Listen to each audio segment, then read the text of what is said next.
क्या कहिएगा रविंद्र जी, ये जो हरियाणा की भी बारी है, तो कोई राज्य ऐसा नहीं है जब बारी नहीं है, हर एक के बाद एक सभी राज्य है सिलसिलेवार। और ये जो है जिस तरीके से ये, और राहुल गांधी ने कुछ क्या गलत चीजें है जो उठाया है सारा का सारा, मैं अभी आगे और दृश्य भी दिखाऊंगा, कुछ चीजें और सुना भी दूंगा, लेकिन पहले आपकी टिप्पणी कि भय इतना क्या है, आप इतना बौखलाहट पूरी उतार दिया गया है सारे सभी लोग।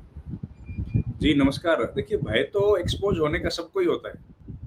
जो व्यक्ति अगर नियम के अनुसार, कानून के अनुसार, संविधान के तहत काम नहीं करेगा, उसको तो संजीव भाई भय रहता है हमेशा कि वो कभी न कभी एक्सपोज होगा।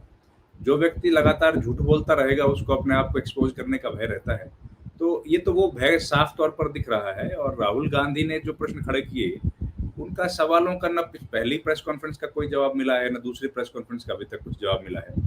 तो अब ये मसला है कि जिस तरह राहुल गांधी एक्सपोज करे जा रहे हैं, उसमें जितने भी कांग्रेस पार्टी, बीजेपी के जो नेता हैं, उन तमाम लोगों के जहन में ये भ्रम एक पैदा हो गया है कि हो सकता है अगला हाइड्रोजन पंप हमारे इलाके का हो सकता है हमारे विधानसभा का हो सकता है हमारे लोकसभा का हो। और यहाँ तक कि कह रहे हैं कि बनारस से जो सांसद, उनके यहाँ भी दिक्कत आ रही है कि हो सकता है वहाँ कहीं ना हो जाए। तो सबके लिए बिल्कुल एक चैलेंजिंग समय है बीजेपी के लिहाज से।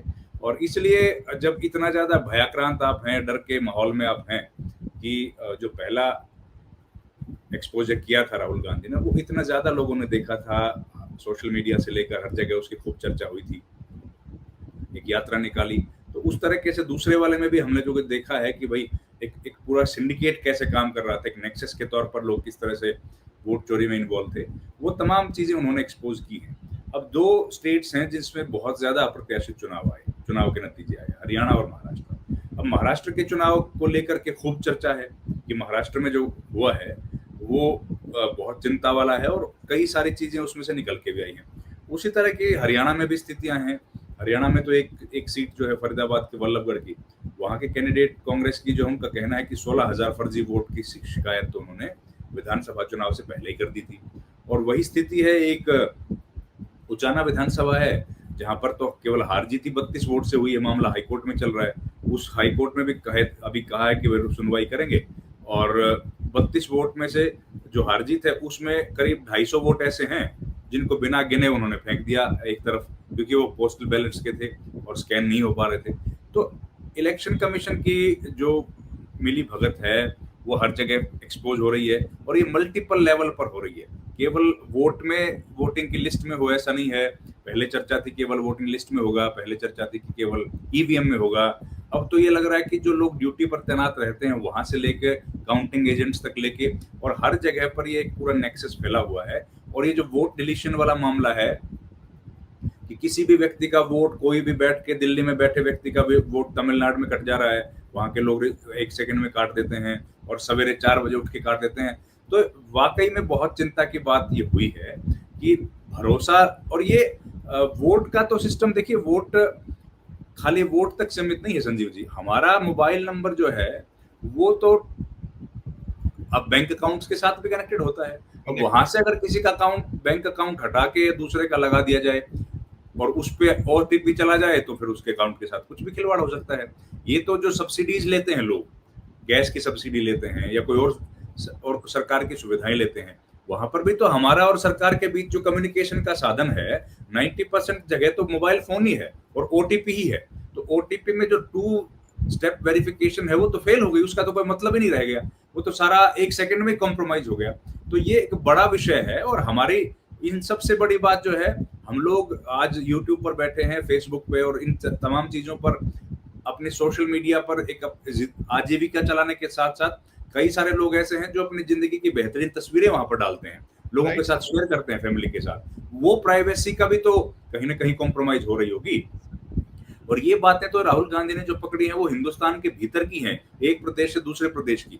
क्या ऐसा संभावना नहीं है कि कोई बाहर बैठ के और इंटरनेट के टेलीफोन नंबर से हमारे फेसबुक से लेके तमाम डेटा हमारा जो लीक हो रहा होगा?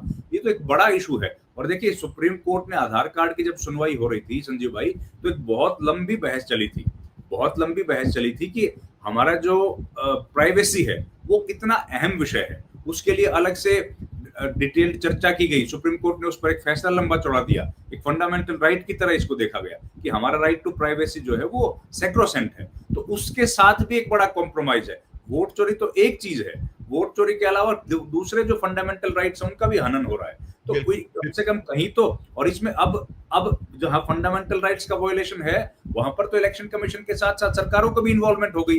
अब सरकार को भी जवाब देने की जरूरत है कि अगर हमारे बैंक अकाउंट्स जो हैं, हमारे प्राइवेसी है वो भी सेफ नहीं है, तो ऐसी स्थिति में तो सरकार को कम से कम एक श्वेत पत्र जारी करना चाहिए कि हम लोग जहां जो डिटेल्स देते हैं और सरकार के मांगने पर डिटेल्स देते हैं वो डिटेल्स हमारी सेफ है। और ये जो अगर नहीं है सेफ, तो जो प्राइवेट एजेंसीज को, प्राइवेट कंपनीज को हम लोग अपनी डिटेल साझी करते हैं, वो सरकार कहते हैं भाई आप अपने रिस्क पे कर रहे हो, इनकी कोई जिम्मेदारी हमारी नहीं है और ये किसी भी कानून के तहत भारत की सरकार के साथ पाबंदी इनकी नहीं है। तो कम से कम ये चीजें जाहिर करनी चाहिए। ये बहुत गंभीर विषय है। वोट चोरी तो चलिए पब्लिक डोमेन में आ गया, राहुल गांधी ने उठा दिया, लेकिन कई सारे इससे कनेक्टेड जो इश्यूज हैं वो पब्लिक डोमेन में नहीं आए हैं, उनको भी जरूरत है। और कितने सारे लोग हैं संजीव भाई, 80 करोड़ लोग तो भारत के जो आज अनाज ले रहे हैं, कितने सारे दिव्यांग साथी हैं जिनको की अलग अलग पेंशन मिलती है, विडो की पेंशन मिलती है, बुजुर्गों को पेंशन मिलती है, इसका तो कोई अंत ही नहीं है। फिर अगर इस तरह से मोबाइल फोन कॉम्प्रोमाइज हो गए, ओटीपी कॉम्प्रोमाइज हो गया, तो सारी सरकारी सुविधाओं पर किसी न किसी की दिक्कत हो जाएगी।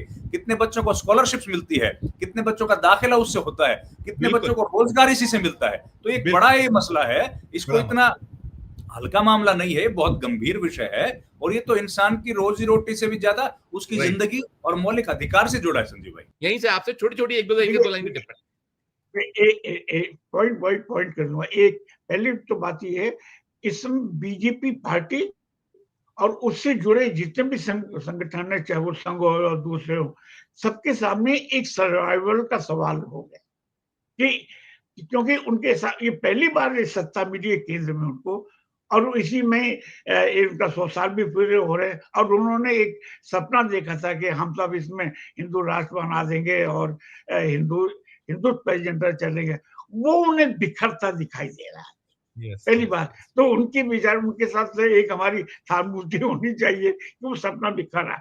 क्योंकि देखिए, ये इस समय भाजपा सत्ता प्रतिष्ठान निर्लजता और असत्य के शिखर पर है। राइट सर, राइट सर, बिल्कुल।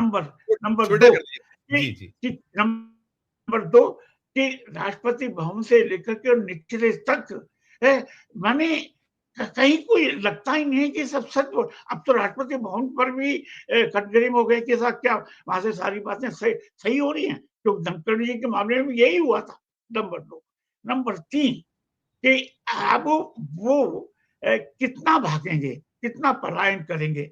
यानी जो ये दो बातें जो राहुल गांधी ने दो प्रेजेंटेशन किया, उससे जो बातें साफ, तो उससे चुनाव आयोग की पूरी छवि कटघरे में खड़ी हो गई। Right sir, right. तो ये इसलिए ये एक जबरदस्त मौका, तो इसके लिए भाजपा सत्ता प्रतिष्ठान किसी भी कीमत पर किसी भी स्तर तक उतर सकता है, ये मान के चलिए।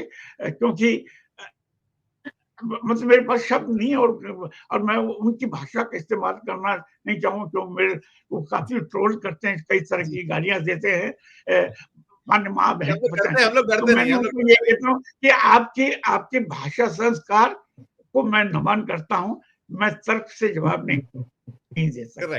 तक सुनना नहीं चाहते जब गाली, और मैं गाली दे नहीं सकता क्योंकि मैं दूसरी पृष्ठभूमि से आता हूँ जहाँ सब शब्दों की, विचारों की और कर्म के एक गरिमा रहती है। तो मैं ये कहता हूँ राहुल गांधी एक सही राहुल गांधी ने जो परचम उठाया है बुनियादी इस समय, मैं समझता हूँ अगर वो अर्बन नक्सल है तो ये 80 साल का बूढ़ा भी नक्सली है। ठीक।